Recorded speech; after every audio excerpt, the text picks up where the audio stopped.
नमस्कार, स्वागत है आपका इन खबर में। मैं हूं ऋषि सिंह आपके साथ।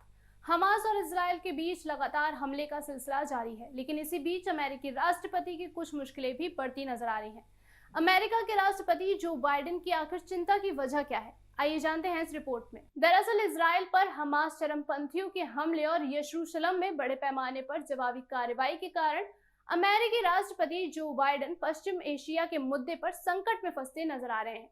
हमले के बाद अब संघर्ष के और तेज होने की आशंका भी है और बाइडेन को अब अपने प्रतिद्वंदियों का आलोचना भी सहना पड़ सकता है कि उनके प्रशासन की नीतियों के कारण ये घटना हुई है। लंबे समय तक और हिंसा बढ़ने की आशंका है। इसके मद्देनजर बाइडेन को विश्व मंच और अपने देश में विकट स्थिति का भी सामना करना पड़ सकता है, क्योंकि बता दें कि लेबनान के चरमपंथी समूह हिजबुल्लाह ने हमले का समर्थन किया है।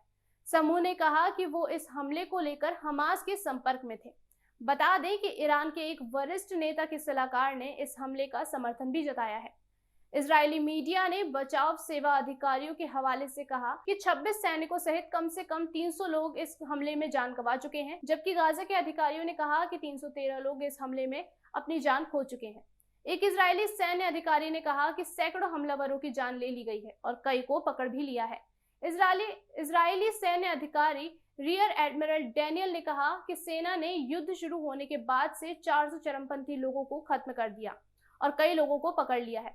फिलिस्तीन के स्वास्थ्य मंत्रालय ने बताया कि गाजा में जान गंवाने वाले लोगों में 313 लोग और 20 बच्चे शामिल थे। साथ ही लगभग 2000 लोग घायल हो चुके हैं। जानकारी के मुताबिक बताया गया है कि ये कहना जल्दबाजी होगी कि घातक हमले की साजिश रचने या समर्थन करने में ईरान का सीधा तौर पर शामिल होना है, लेकिन हमास के साथ ईरान के मजबूत संबंधों को अनदेखा नहीं किया जा सकता। इसके अलावा बाइडेन और शीर्ष सहयोगियों ने शनिवार को इजरायली प्रधानमंत्री बेंजामिन नेतन्याहू सहित यूरोपीय और पश्चिम एशिया के नेताओं के साथ बातचीत की। अमेरिकी विदेश विभाग के प्रवक्ता मैथ्यू मिलर ने स्पष्ट किया कि ईरान से अमेरिकी नागरिकों को स्वदेश लाने के संबंध में समझौता करना इजरायल पर कोई भयानक हमले से लेना देना नहीं साबित करता है।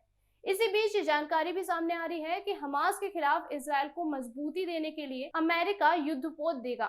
इसके जवाब में हमास ने कहा है कि अमेरिकी युद्धपोत से हम नहीं डरते हैं। वहीं इजरायल की तरफ से कहा गया है कि वो हमास पर ऐसी कार्रवाई करेगा कि 50 साल तक इस तरह हमला करने की जरूरत नहीं करेगा हमास। फिलहाल के लिए बस इतना ही। जल्द मिलते हैं तमाम बड़ी जानकारियों के साथ। तब तक के लिए नमस्कार।